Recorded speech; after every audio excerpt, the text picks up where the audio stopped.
I had this crazy idea that I could turn this coat closet right next to my kitchen into an arch closet where I could house all my appliances and pantry items. Over the last week, I showed you how to transform that closet into an archway using just MDF, drywall, and a little bit of hard work. Now, in this next part is where we put the magic together. This is where the appliance pantry actually comes to life. There's so many beautiful details that you just won't want to miss.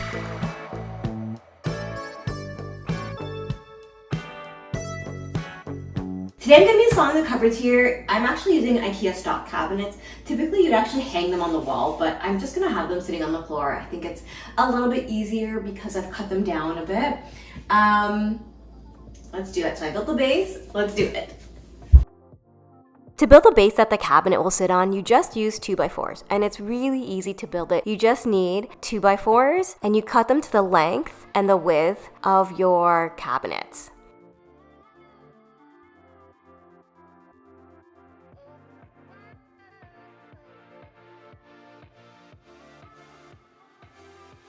Install them using wood screws. First, I like to use pilot holes so the wood doesn't split, and then drill them in with my impact driver.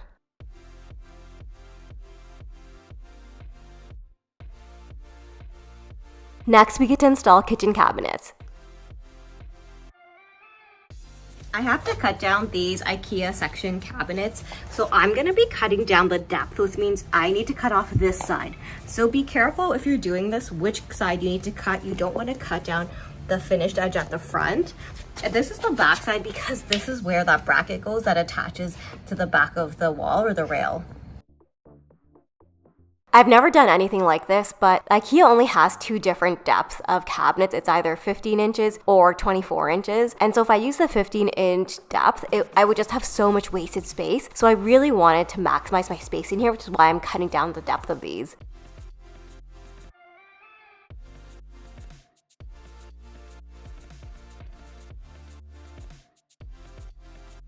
After I assembled them, I was pretty confident that this was actually going to work. I just cut off about 2 inches. Now you want to be mindful if you're also adding drawers versus just the shelves, because the drawers can't be cut down that much because of the drawer slides. Now I also need to secure the base into the wall and then secure the cabinets into the base so nothing tips over and falls on my kids or myself.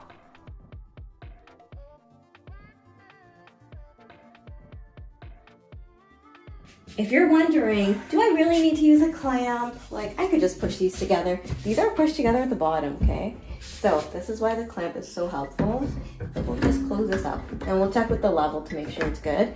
Line it up front and back. Something's right here. This one's not sitting very well.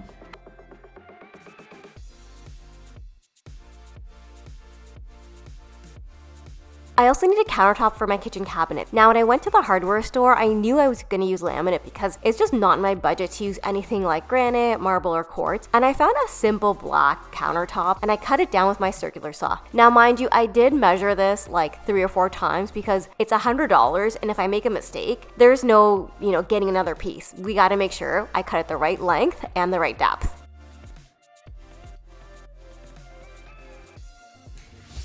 It's time. It's time for the counter.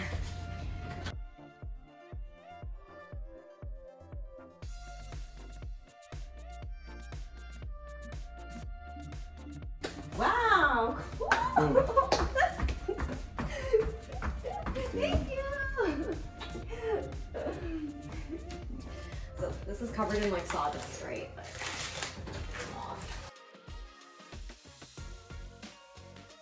Now I need to figure out what color I'm going to paint my cabinets. But first, I need to actually sand these and get these ready for painting. So I'm using a P60 grit to sand them, and I like to use a mouse sander because you can get into all the little corners of the shaker detailing.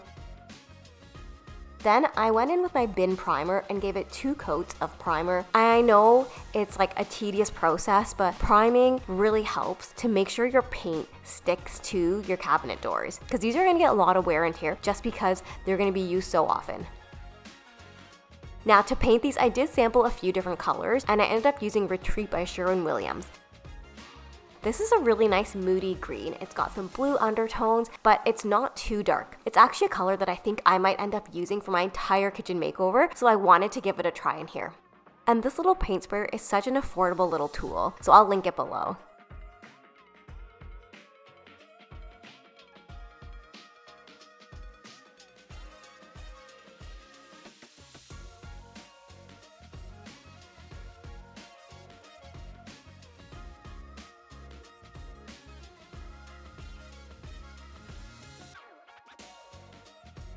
If you're wondering why I didn't build these from scratch, well, I'm actually thinking about using the IKEA cabinet line for my entire kitchen makeover, so I wanted to test them out and see if I like them or if I should actually build them from scratch for my kitchen.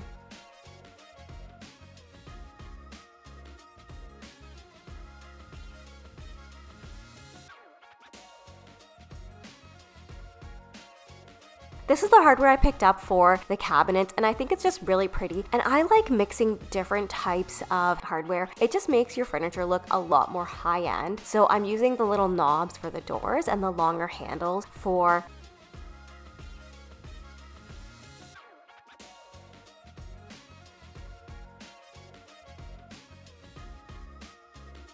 And I got this really cool cabinet jig, and I'm gonna link it below, but it helps you make sure that your entire handle is gonna be centered on the drawer front, so you don't have to guess and wonder whether, this is gonna be centered or not. Just use this little jig. It's gonna give you so much peace of mind, especially when you spent so much money on the cabinets anyways.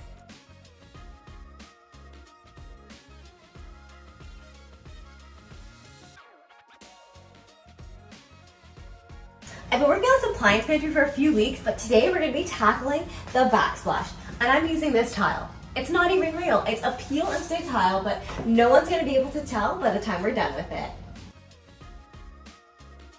I've used peel and stick tile a few times and I really love it just because it's so easy. Installing tile is messy, time consuming, and expensive. Now for this, I started off in the center of my wall.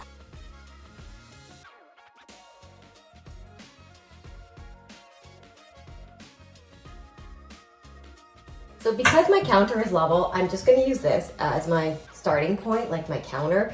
I don't need to actually level it if you have a level surface.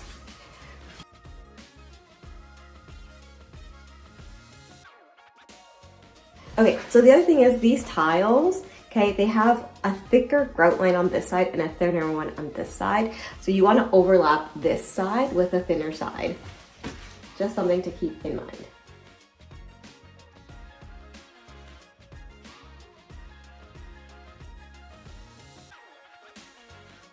As long as I stick to this line, it should be fine. If you want, you could draw a level line here. That might be helpful too, just so you don't start to veer off in any strange directions. Okay, so for this outlet, I need to figure out how big this is gonna be, right? So what I'm gonna do is I'm gonna take my kid's marker, and this is a washable Crayola marker, and we're just gonna mark the corners of this. And so we will know, it'll press onto the back of this. Okay, ready? So I just gotta make sure I align this really well before I press on. Now with this, like this. Okay, we're gonna press it, and that should transfer to the back of the sheet. See? See how it transferred? Okay, so now we can cut this out. One of the reasons I love using peel and stick tile is I don't need to get my tile saw out. There's no water involved, there's no heavy machinery. I'm just using a simple little utility knife to cut out all the pieces.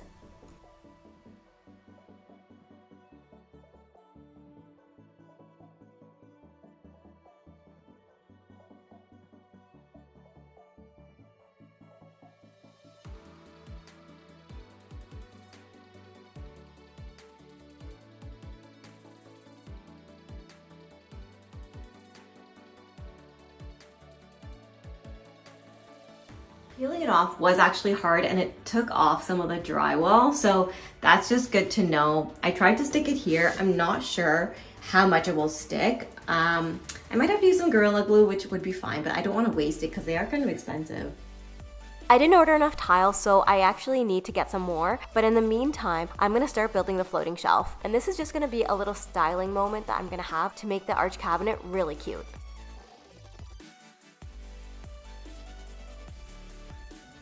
If you're in a situation where you need to put a shelf up by yourself, use a nail gun and put a couple of nails in to hold it temporarily, and then you can drive your screws in. I made a basic little frame using pocket holes and just attaching these supports to a piece of 1x2, and now I can install that into studs in my wall.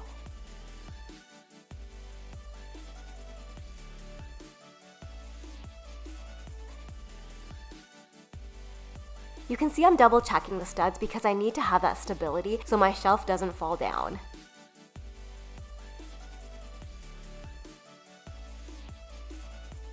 My tiles arrived, so it's time to wrap up the backsplash. So now we're tackling this last piece here, and the thing you want to think about is like, how are you going to cut this? The easiest way is actually not to measure it, but you want to put this in here, and even though this tile will go over here, you make a mark here. Make the mark right here is where it's going to go, okay? And then I'm going to use my speed square or my L to match it up. So definitely keep the packaging. This is like that backboard that the tiles came in. And so I have this L square. I bought this at Dollar Tree, honestly, you don't need anything fancy, but you're gonna line up the bottom edge to make sure that this is gonna be a perfectly straight level line.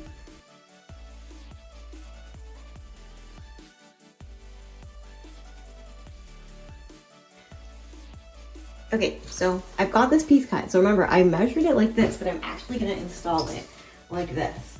And that is a perfect little cut.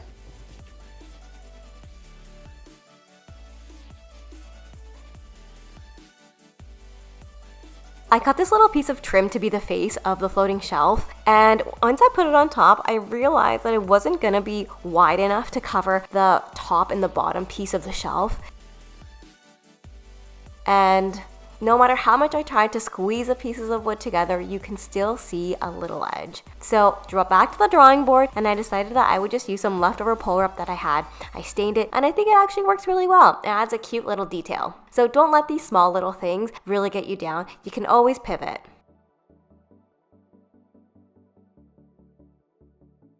Are you ready to see how this turned out? Now remember, when we started out, this was just an extra coat closet that was off of my kitchen, but I knew I could use the storage in here and hide all my appliances in here. I absolutely loved how this turns out. I honestly cannot believe that this used to be a coat closet. I think that this little archway creates such a whimsical touch in the kitchen, and I totally love these peel and stick tiles. I will definitely be using them in my entire kitchen makeover. And I think this color of the cabinets really makes the space pop, especially with the black countertop. Now, if you love this project, make sure you give me a follow, and I'll see you next time for my next DIY.